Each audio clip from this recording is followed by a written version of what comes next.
Второ послание на апостол Павле до Тимотеј, 1 глава.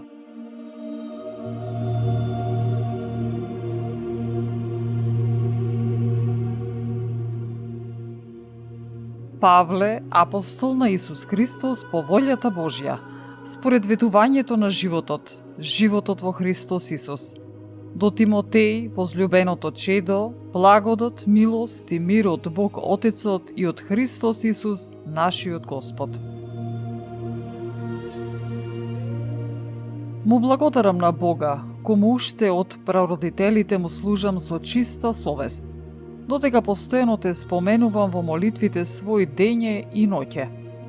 Сеќавајќи се на твоите солзи, копнеам да те видам за да се исполнам со радост. Спомнувајќи си за нелицемерната вера кај тебе, која најпрвин се всели во твојата баба Лоида и во мајка ти Евника, а убеден сум дека ја има и во тебе. Поради тоа ти напоменувам да ја распалуваш Божјата дарба, која ја имаш во себе преку полагањето на моите раце. Зашто Бог не ни даде дух на страв, туку дух на сила, љубов и разбраност.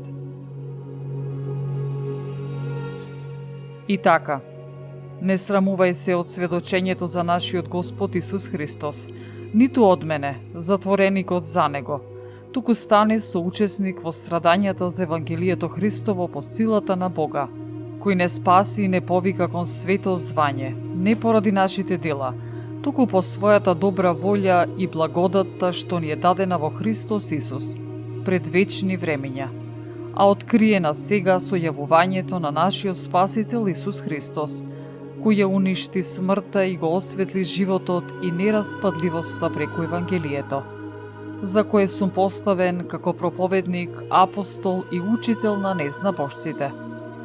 Затоа и го трпам тоа, но не се срамувам, зашто знам во кого сум поверувал и уверен сум дека тој е моќен мојот залог да го запази за оној ден.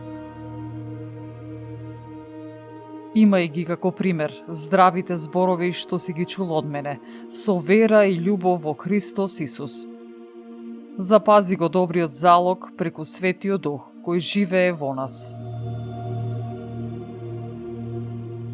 Го знаеш тоа дека мене ме напуштија сите во Азија, меѓу кои и Фигел и Ермоген.